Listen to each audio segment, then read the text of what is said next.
It's Jessica DeMassa with WTF Health. What's the future of health? I'm talking to the who's who of health tech and healthcare innovation here at ATA 2023, and the who's whoosiest of them all is, of course, Mond, the CEO of ATA. And it's so good to have you here. Thank you so much for being here. It's great to be with you again. Thank you. I love coming to this meeting, not only because of all of the great opportunity to run into so many friends in virtual care and digital health and RPM, but also I get to talk to you every year now. So it's like my favorite. I love it. Thank you. All right, so ATA 30-year anniversary this year. So not only is that a big deal, and I want to get into that, but the thing that everybody's talking about is where I want to start. And that is with the policy stuff that's been happening. So, all right, I want to hear from you what's going on, because, you know, we know that there's the omnibus legislation that got passed at the end of last year. That did some things to help extend virtual care for a couple of years now. And then there's this new DEA rule out that everybody is buzzing about, which puts a lot of restrictions on virtual care practice. So summarize real quick, and then tell me what your thoughts are from a big level. Like, as somebody who, you know, you're watching the industry for all of us, right? In your role. Talk to me. So what our community is talking about is the fact that while the omnibus passed at the end of the year, and that was great, you know, we have 2-year reprieve for a lot of different things that we've been lobbying and advocating for, there still is a lot of work to be done. And the good news is that we have 3 years of this experiment called pandemic, where we've really proven the mettle and the value of telehealth, right? But then we had this damper, which is the DEA Proposed Rule. And what the DEA Proposed Rule does is put in place, it's actually more restrictive in many ways than what we've had previously. And so we're deeply concerned, as well as many other organizations and many of our members, because we think it's going to lead to deaths. I mean, people are going to die if this stands as written. And so not only is this threatening the health of a lot of Americans, but I think the other thing to remember is that if this stands as written, it's really death by 1,000 paper cuts for the industry. So we have to fight this, and we really have to fight it on behalf of our members, not if they're in the remote prescribing of controlled substances, because it represents everything else that can go wrong. Go a little bit further on that, but I do want to back up for just a second and just remind people that the DEA rule about the prescription of of controlled substances is putting back in place, right, the in-person visit requirement that got lifted during the pandemic. I had this great conversation with Quinn Shane, who I know is an advisor to the ATA, and we were talking about what is actually on that list of controlled substances. And this is just, you know, a lot more than, like, you know, Adderall or, you know, ketamine for anxiety. I mean, the stuff that's on there is stuff that, you know, really can hurt people. A lot of it is controlled substances that are prescribed for those who have an opioid use disorder, and they need this in order to maintain their sobriety. So, I mean, just hearing you talk a little bit about how this is more restrictive, it's taking us back, that's one thing. And then the death by 1,000 cuts, I want to hear a little bit more about what you mean by that. So why should those others who may not be, you know, prescribing controlled substances care about what happens here with this DEA proposed rule if it passes as written? The way I think about it is that there's really a situation where requirements are being put in place that are not medically necessary. The standards of care are really done at the state level. And what is being laid out in these rules, proposed rules, is, again, not necessary and not medically necessary. So that's why we have to advocate strongly against many of those, because if we let that stand, then you see we've set a precedent for ourselves. And so I think it's really important for us to say, no, we have to really rally around this. And that's why we have to keep going strong with ATA Action and with all the policy work at the ATA. And there's a lot of opportunities for people to get involved there in terms of helping, you know, comment on the rules. Like all of everything you guys need to get caught up on that is there on that ATA Action site. Okay. The reason I ask this, Ann, is, like, you know, in the words of the great Mond, telehealth is health. So it's like, if we don't act on this, like, to your point, you know, this can then start to, you know, everything gets called into question. The questions that are being asked are questions that we've had to deal with as an industry before. We've kind of proved our use case, and we shouldn't be having to deal with them again. Well, and we did prove our use case. That's the whole thing. I mean, not only did we prove our use case, but there's so much research that's been published that proves the point about telehealth is health. It is. And that it's not second-rate medicine, that there are many instances where people can be treated virtually as opposed to in person, and it's as safe and as effective as they need it to be and as their clinicians want it to be. So I think that what we're finding now is that the other issues that are evolving is how do we make this easier and easier for both clinicians and consumers? So what are the workflows that need to happen, right? Yeah. So what are the office procedures? How do we make it easier for people to even connect with a clinician online? Yeah. And it's not just a video chat, right? It's asynchronous. It's text messaging. It's like email even. Exactly. So those are the things that we're worried about and focused on and working with the community. I think the other that we're talking about a lot is the notion of trust, and you've heard it here in a couple of different keynotes and presentations. And what we mean by that is there's been a series of media reports around what we'll call unsavory behavior. Yeah. And it's alleged, it's not proven. And so what that does is really it calls into question whether or not what we're doing as a modality is safe. Yeah. When in fact, you'll have great clinicians and you'll have poor clinicians.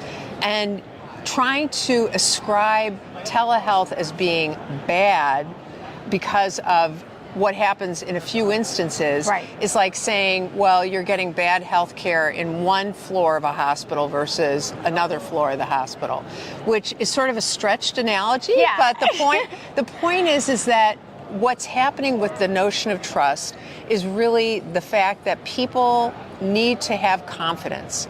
And so it's up to us to get ahead of that messaging. Absolutely. And to be really clear about proving the point that people can rely on us, that they can have confidence that their clinician is making the right decisions, that their information is being protected, it's safeguarded. Yep. And those are the things that we're really working on as well. No, and that's exciting. And actually, I've been hearing that as well in the presentations and also just kind of on the floor. Like the chitter chatter about that, it has been real. And I think that that's like the next big set of questions to answer after these policy things kind of are probably or at the parallel, same time. right? Yeah. Okay, as you're watching the industry, the other thing I want to ask about, specific to my audience out here, who's a lot of entrepreneurs, a lot of those digital health companies, virtual care, whatever, venture-backed. We have been, like everybody else, dealing with the macroeconomic situation around us, and there have been a lot of, the sky is falling, it's over kind of, talk. What's your perspective on that? I mean, mine is no, but I would love to hear, from where you sit. I mean, you obviously, you among your membership have everybody, the little guys to the big guys, the big retailers, the big health systems, and everybody else in between, payers, providers, all along the way, and the small ones. So what are you seeing from a macro perspective, in terms of where the industry and the appetite for either, investment or integration? I mean, I keep hearing over and over consolidation. What do you think is going on in terms of the business of telehealth and digital health? So I think, number one, I think there is going to continue to be some consolidation that happens. I think there is going to be some, not retrenchment, but more rationalization about investments that are made. And part of that conversation is going to be very interesting because as you think about it, people are putting over 90% of their capital budgets in brick and mortar if they're a hospital. So how do you have the conversation about virtual and how do you balance the trade-off in that investment as well? So you'll see those conversations getting refined and improved, in fact. But I think the other is that if we are companies, particularly in the startup space, are very technology focused, we have to remember that we're also a means to an end, we're a vehicle. And what we're looking at is healthcare. We're not looking at technology. And so that means that you have to be careful to describe yourself in terms that don't raise concerns, back to the trust issue, about, moving fast and break things. Or we want to have a business model that resembles Uber for healthcare. Don't say that right now. Don't say, Uber is doing amazing things. Don't get me wrong. They are an amazing company. But organizations that ignore the fact that they're providing healthcare because they think they're a technology company are just, I think they're selling themselves short and doing everybody a disservice, especially themselves. That's beautifully said. I applaud that and I agree with that. Okay, one last question before we turn to the ATA for you. trend spot for us. Like, you've given us two things already to kind of think about. You know, the last thing you just said about the way that technology, if you're a technology company and you're delivering care, you should really be talking about yourself as a care delivery company and not sell yourself short. One thing, the privacy issue, the safety issue that way. The trust. The trust. Yeah. All right, what else? Is there one more big thing that you kind of are, picking up when you're putting your ear to the ground or as you're wandering around here that you think is going to define the conversation about virtual care or hybrid care in the next year? Omnichannel. Omnichannel care, whichever one it is now. I love it. The telehealth is health. But what's is there anything else that stands out to you as something that we should just kind of be thinking about, or anything that you hear that you're, this is a part of the conversation, an undercurrent that we should be following along with? So I would say the last thing, in addition to the two that you mentioned, has to do with consumer expectations. Okay. We want to make it as easy as possible for them, but at the same time, help them understand that the way they're getting care is the right way at that particular moment based on where they are and what they have, as well as how they relate to the system. So I think this whole notion of consumerism in healthcare, meeting people where they are, is really the big underlying trend. Okay. Well, and all right, ATA. Yeah. Tell us about this 30th anniversary. I know, isn't that crazy? I can't believe it. It's nuts. It's like we're an overnight success, right?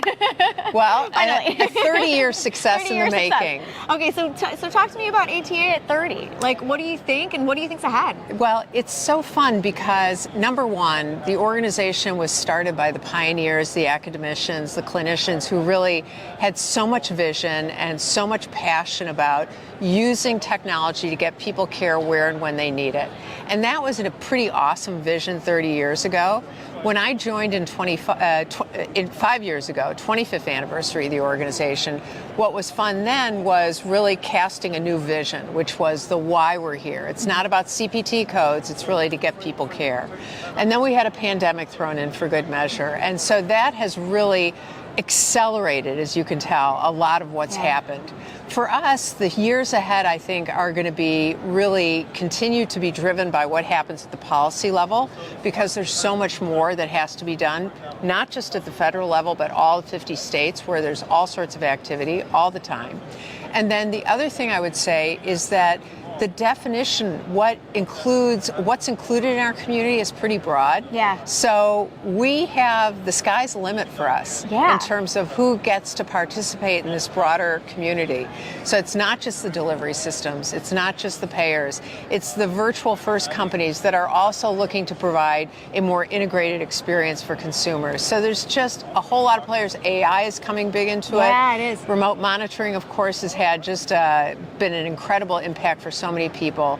So I think the field is only going to expand, and we're going to continue to see the benefit. Yeah. So telehealth is health, and we're just going to call it health. I love it. I love it. We'll see it happen. We're already seeing it happen. Yes. And thank you so much for joining me. And thank you. I can't tell you how much I appreciate your perspective, because I just feel like you've got a great macro level view on what's going on, and You're especially great. Hearing what people are talking about. It's fun. Yeah, it's you're good to gossip with. Yeah, good. Good. And Mond Johnson, everybody, the CEO of the ATA, talking to me here at ATA 23. Happy 30th again to you and your team. Thank you. Yeah, no problem. All right. Well, Ann, thank you again. And to check out more interviews with the who's who of health tech, like Ann over here, you can head on over to my YouTube channel. It's youtube.com/WTF Health. I'm Jessica DeMassa. Thanks for joining us. Bye. Bye.